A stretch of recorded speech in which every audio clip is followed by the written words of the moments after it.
चतुर्थ श्रेणी साहित्य तृतीय पाठ राजांको नूतन परिच्छद। आस यही सुंदर गपटीर प्रश्न उत्तर आज आलोचना करिबा। 1 नंबर आस कथबार्ता हेबा करे अछि राजांकर प्रधान शौक कौन थिला। तो तुम जानिछ यार उत्तर लिखिबो। प्रतिदिन गोटे गोटे नुआ पोशाक पिंधिबा थिला राजांकर प्रधान शौक। ख नंबर नूतन परिच्छदटी देखिबा पई राजा प्रथमे काहाकू पठाइथिले। तो नूतन परिच्छदटी देखिबा पई राजा प्रथमे निजर प्रधानमंत्री को पठाइथिले। ग नंबर प्रधानमंत्री निजर दुर्बलता घोड़ाइबाकू जाई 62 जनंकू कौन कहिथिले। तो प्रधानमंत्री निजर दुर्बलता घोड़ाइबाकू जाई 62 जनंकू कहिले निश्चय निश्चय यह एक चमत्कार पोशाक राजांको देहकू यह खूब मानिब। घ नंबर प्रधान विचारपति कारीगरंको निकटरू फेरी आसी राजांकू कौन जणाइथिले। तो प्रधान विचारपति कारीगरंको निकटरू फेरी आसी राजांकू जणाइले महाराज यही कारीगर दुहे असाधारण और आश्चर्यजनक पोशाक प्रस्तुत करुछंती। ओ नंबर नूतन परिच्छदटी पिंधाइबाकू आसी भृत्यटी राजांकू कौन कहिला। तो नूतन परिच्छदटी पिंधाइबाकू आसी भृत्यटी राजांकू कहिला महाराज मु पछके बोका और अयोग्य बोली प्रमाणित होई पारे किंतु आपणंकु खुशी करिबा पई केबे हेले मिथ्या कहि पारिबी नाही। प्रकृत रे ए थाली रे कोनोसी वस्त्र नाही। मोर मने हुए से 2 जन मिछुआ और ठक अटंती आमको ठकी बहु अर्थ नहीं पलाई छंती। 2 नंबर आस उत्तर लिखिबा। करे अछि नुआ नुआ पोशाक पाई पागल होई राजा दिने कौन घोषणा कले। तो नुआ नुआ पोशाक पाई पागल होई राजा दिने घोषणा कले जे जेउ कारीगर तांको पाई संपूर्ण एक नुआ धरणर पोशाक तैयारी करि पारिबो ताकू से 1000 सुना मोहर पुरस्कार देवे। ख नंबर अर्थ लोभरे 60 व्यक्ति 2 जन राजांकू कौन कहिले। तो अर्थ लोभरे 60 व्यक्ति 2 जन राजांकू कहिले महाराज आम्भे संपूर्ण एक नूतन धरणर पोशाक आपणक निमंते प्रस्तुत करिदेबु। से भली पोशाक आजी पर्यंत केही देखि नथिबे। से हेबो एक अद्भुत पोशाक। तार एक विचित्र गुण हेउछि एही जे जेउ लोक एवं निज आसनर अयोग्य ताहार चक्षुकू से वस्त्र आद्य देखाजिबो नाही। ग नंबर प्रधानमंत्री चिंतामग्न होई पड़िले काहेकि। तो प्रधानमंत्री देखिले कारीगर दुहे वस्त्र बयनरे व्यस्त मात्र तंतटी शून्य अछि। से केउठी सूता खियोटी मध्य देखि पारिले नाही। से भाविले जे से कोन बुद्धिहीन ओ प्रधानमंत्री पद पाई अयोग्य तेणु से चिंतामग्न होई पड़िले। से पुणी चिंतारे पड़िले जे जदि किछि देखि पारि नाहांती बोली राजांकू कहिबे तेबे तांकू अयोग्य भावी राजा प्रधानमंत्री पदरू तड़ी देबे। घ नंबर राजा काहेकि साबास साबास कहिले। तो राजा मने मने भाविले जे समस्ते सही वस्त्रटीकू देखि पारुथिबा बेले से निजे काहेकि देखि पारु नाहांती।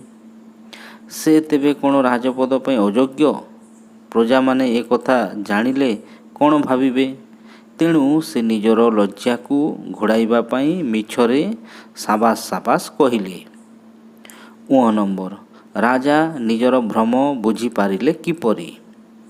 तो राजांको जन्मदिन रे पोशाक पिंधाइबा पई आसीथिबा चाकरटी राजांको कहिला जे निजे बोका अयोग्य प्रमाणित हेले मध्य राजांको खुशी करिबा पई से केबे हेले मिछ कहि पारिबो नाही। थाली रे प्रकृत रे कोनोसी वस्त्र नाही। ସେ ଦୁଇ ଜଣ ମିଛୁଆ ଆଉ ଠକ ସମସ୍ତଙ୍କୁ ଠକି ଅର୍ଥ ନେଇ ପଳାଇଛନ୍ତି। ଚାକରଠାରୁ ଏକଥା ଶୁଣି ରାଜା ନିଜର ଭୁଲ ବୁଝିପାରିଥିଲେ। ତାଙ୍କର ସୌଖିନ ପୋଷାକ ପ୍ରତି ମମତା ଛାଡ଼ିଗଲା। 3 ନମ୍ବର ନିମ୍ନଲିଖିତ ଉତ୍ତର ପାଇବା ପାଇଁ ଆସ ପ୍ରଶ୍ନ ତିଆରି କରିବା ଓ ଲେଖିବା। ଅର୍ଥାତ୍ ଆମେ ପ୍ରଶ୍ନ ତିଆରି କରିବା ଉତ୍ତର ଦେଇଦେଇଛି। କରେ ଅଛି ନିଜ ଆସନର ଅଯୋଗ୍ୟ ବ୍ୟକ୍ତିର ଚକ୍ଷୁକୁ ସେ ବସ୍ତ୍ର ଆଦୌ ଦେଖାଯିବ ନାହିଁ। ତ ଏହାକୁ ପ୍ରଶ୍ନ କରିବ ଯେ କେଉଁ ବ୍ୟକ୍ତିର ଚକ୍ଷୁକୁ ସେ ବସ୍ତ୍ର ଆଦୌ ଦେଖାଯିବ ନାହିଁ। ଖ ନମ୍ବର ଶଠ ବ୍ୟକ୍ତି ଦୁହେଁ ତନ୍ତ ପାଖରେ ବସି ବସ୍ତ୍ର ବୟନର ଛଳନା କଲେ।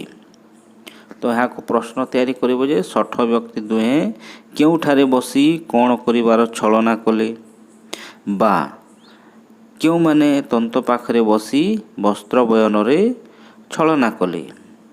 ଗ ନମ୍ବର ରାଜାଙ୍କ ନିକଟକୁ ଆସି ମନ୍ତ୍ରୀ ସେହି କଥା ବର୍ଣ୍ଣନା କଲେ। ତ ଏହାକୁ ପ୍ରଶ୍ନ ତିଆରି କରିବ ଯେ କିଏ ରାଜାଙ୍କ ନିକଟକୁ ଆସି ସେହି କଥା ବର୍ଣ୍ଣନା କଲେ ବା କାହା ନିକଟକୁ ଆସି ମନ୍ତ୍ରୀ ସେହି କଥା ବର୍ଣ୍ଣନା କଲେ। ଘ ନମ୍ବର ଲୋକମାନେ କହିଲେ ଅତି ମନୋରମ ବସ୍ତ୍ର ହୋଇଛି। ତ ଏହାକୁ ପ୍ରଶ୍ନ ତିଆରି କଲେ ହେବ ଲୋକମାନେ କ'ଣ କହିଲେ ବା ଅତି ମନୋରମ ବସ୍ତ୍ର ହୋଇଛି ବୋଲି କେଉଁମାନେ କହିଲେ।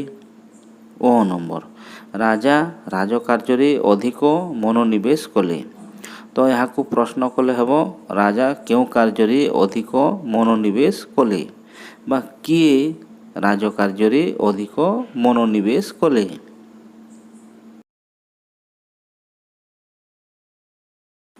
4 ନମ୍ବର ଆସ ନିମ୍ନଲିଖିତ ଶବ୍ଦଗୁଡ଼ିକୁ ବ୍ୟବହାର କରି ବାକ୍ୟ ଗଢ଼ିବା ଅର୍ଥାତ୍ ବାକ୍ୟ ଗଠନ କରିବା। ସଉକ ତ ଏହାକୁ ଲେଖିବ ନୂଆ ବହି କିଣିବା ରାମର ପ୍ରଧାନ ସଉକ। ବୁଦ୍ଧିହୀନ ତ ହରି ଗୋଟିଏ ବୁଦ୍ଧିହୀନ ପିଲା। ଚିନ୍ତାମଗ୍ନ ଚିତ୍ରଟିକୁ ଦେଖି ବାବୁ ଚିନ୍ତାମଗ୍ନ ହୋଇପଡ଼ିଲେ। ଚମତ୍କାର ଗୋଟିଏ ଚମତ୍କାର ଲେଖା ଲେଖି ଲଳିତ ପୁରସ୍କାର ପାଇଲା। ଭ୍ରମ ରାଜା ନିଜର ଭ୍ରମ ବୁଝିପାରିଲେ। 5 ନମ୍ବର ନିମ୍ନ ଶବ୍ଦଗୁଡ଼ିକର ବିପରୀତ ଅର୍ଥ ବୁଝାଉଥିବା ଶବ୍ଦ ପାଖ କୋଠରୀରେ ଲେଖିବା ଅର୍ଥାତ୍ ଆମେ ବିପରୀତ ଶବ୍ଦ ସବୁ ଲେଖିବା। ନୂତନ ନୂତନର ହେବ ପୁରାତନ। ଭଲ ମନ୍ଦ ଅଯୋଗ୍ୟ ଯୋଗ୍ୟ ସାଧାରଣ ଅସାଧାରଣ ସମ୍ପୂର୍ଣ୍ଣ ଅସମ୍ପୂର୍ଣ୍ଣ ସେହିପରି ପୁରସ୍କାରର ତିରସ୍କାର ହେବ। 6 ନମ୍ବର ପିଲାମାନଙ୍କର ଅଙ୍କ କଷା ଚାଲିଥାଏ। ଏହାକୁ ଏପରି ମଧ୍ୟ ଲେଖାଯାଇପାରେ ପିଲାମାନେ ଅଙ୍କ କଷୁଥାନ୍ତି। ସେହିପରି ତଳ ବାକ୍ୟ ଗୁଡ଼ିକ କିପରି ଲେଖାଯାଇପାରିବ ଆସ ଖାଲି ସ୍ଥାନରେ ଲେଖିବା। ତ କରେ ଅଛି ମାଆଙ୍କର ଭାତ ରନ୍ଧା ଚାଲିଥାଏ। ତ ଏହାକୁ ଲେଖିବ ମା ଭାତ ରାନ୍ଧୁଥାନ୍ତି। ଖ ନମ୍ବର ଦେଖ ପିଲାମାନଙ୍କର ହସ୍ତାକ୍ଷର ଲେଖା ଚାଲିଥାଏ। ତ ଏହାକୁ ଲେଖିବ ପିଲାମାନେ ହସ୍ତାକ୍ଷର ଲେଖୁଥାନ୍ତି। ଗ ନମ୍ବର ଭାଇଙ୍କର ପାଠପଢ଼ା ଚାଲିଥାଏ। ତ ଏଇଟା ହେଇଯିବ ଭାଇ ପାଠ ପଢ଼ୁଥାନ୍ତି। ଘ ନମ୍ବର ଶ୍ରମିକମାନଙ୍କର ମାଟି ଖୋଳିବା ଚାଲିଥାଏ। ତ ଶ୍ରମିକମାନେ ମାଟି ଖୋଳୁଥାନ୍ତି। 7 ନମ୍ବର ନିମ୍ନ ଅନୁଚ୍ଛେଦଟିରୁ ବିଶେଷ୍ୟ ପଦଗୁଡ଼ିକୁ ବାଛି ତଳ ବାକ୍ସରେ ଲେଖିବା ତଳ ବାକ୍ସରେ ରଖିବା। ରାଜା ଭାବିଲେ ଏହା ନିଶ୍ଚୟ ଏକ ଅଦ୍ଭୁତ ପରିଚ୍ଛଦ ହେବ। ସେ କାରିଗର 2 ଜଣଙ୍କୁ ପଚାରିଲେ ଏପରି ଏକ ପରିଚ୍ଛଦ ତିଆରି କରିବାରେ କେତେ ଅର୍ଥ ଖର୍ଚ୍ଚ ହେବ। ତ ଉତ୍ତର ଲେଖିବ ବିଶେଷ୍ୟ ପଦଗୁଡ଼ିକ ହେଲା ରାଜା ପରିଚ୍ଛଦ କାରିଗର ଆଉ ଅର୍ଥ। 8 ନମ୍ବର ତଳେ କେତେଗୁଡ଼ିଏ ଶବ୍ଦ ଦିଆଯାଇଛି। ସେଗୁଡ଼ିକର ଉଚ୍ଚାରଣ ସମାନ ହେଲେ ମଧ୍ୟ ଅର୍ଥ ଭିନ୍ନ। ଆସ ସେଗୁଡ଼ିକର ଭିନ୍ନ ଭିନ୍ନ ଅର୍ଥ ପାଖରେ ଥିବା କୋଠରୀରେ ଲେଖିବା। ତ ବଳି ବଳି କହିଲେ ଉତ୍ସର୍ଗ ଆଉ ଗୋଟେ ବଳି କହିଲେ ବଳୁଆ। ଲକ୍ଷ ଲକ୍ଷ କହିଲେ ଏକ ସଂଖ୍ୟା ବା 100,000 ଆଉ ଗୋଟେ ଲକ୍ଷ୍ୟ କହିଲେ ହେବ ଉଦ୍ଦେଶ୍ୟ। ସେହିପରି ପରିଚ୍ଛଦ କହିଲେ ପୋଷାକ ଆଉ ପରିଚ୍ଛଦ କହିଲେ ଅଧ୍ୟାୟ ମଧ୍ୟ ହେବ। 9 ନମ୍ବର ଯେପରି ଆନନ୍ଦରୁ ଆନନ୍ଦିତ ହୋଇଛି ସେହିପରି କ'ଣ ହେବ ଲେଖିବା। ଉତ୍ସାହ ଉତ୍ସାହିତ, ଚିତ୍ରଣ ଚିତ୍ରିତ, ପାଳନ ପାଳିତ, ଘୋଷଣା ଘୋଷିତ, ଉପସ୍ଥାନ ଉପସ୍ଥିତ, ଚମତ୍କାର ଚମତ୍କୃତ। 10 ନମ୍ବର ଆସ ନିମ୍ନଲିଖିତ ପଦଗୁଡ଼ିକୁ ବ୍ୟବହାର କରି ବାକ୍ୟ ଗଢ଼ିବା। ଉଦାହରଣ ଯେମିତି ସେମିତି, ତ ତୁମେ ଯେମିତି କରିବ ସେମିତି ଫଳ ପାଇବ। ଯେତିକି ସେତିକି, ତୁମେ ଯେତିକି ପରିଶ୍ରମ କରିବ ସେତିକି ପାରିଶ୍ରମିକ ପାଇବ। ଯେତେବେଳେ ସେତେବେଳେ, ସେ ଯେତେବେଳେ ଆସିବେ ମୁଁ ସେତେବେଳେ ଯିବି। 11 ନମ୍ବର ପୁଅ ଶବ୍ଦ ପାଇଁ ଯେପରି ଝିଅ ଶବ୍ଦ ତଳେ ଦିଆଯାଇଥିବା ଶବ୍ଦ ପାଇଁ ସେପରି କ'ଣ ହେବ ଭାବି କହିବା ଓ ଲେଖିବା। ତ ରାଜା, ରାଜାର ହେବ ରାଣୀ, ବାପା, ବାପାର ହେବ ମା, ଛାତ୍ର ଛାତ୍ରୀ, ଶିକ୍ଷକ ଶିକ୍ଷୟିତ୍ରୀ, ବୁଢ଼ା ବୁଢ଼ୀ। 12 ନମ୍ବର ତଳେ 2ଟି ବାକ୍ସରେ କେତେ ଗୁଡ଼ିଏ ଶବ୍ଦ ରଖାଯାଇଛି, ସେଗୁଡ଼ିକର ପରସ୍ପର ସହିତ ସମ୍ବନ୍ଧ ରହିଛି। ଆସ ସମ୍ବନ୍ଧ ଥିବା ଶବ୍ଦଗୁଡ଼ିକୁ ଏକାଠି ଯୋଡ଼ି ତଳେ ଲେଖିବା। ତ ନୂତନ, ସ୍ୱର୍ଣ୍ଣ, ଶୂନ୍ୟ, ଭଲ, ରେଶମ, ବିଚିତ୍ର।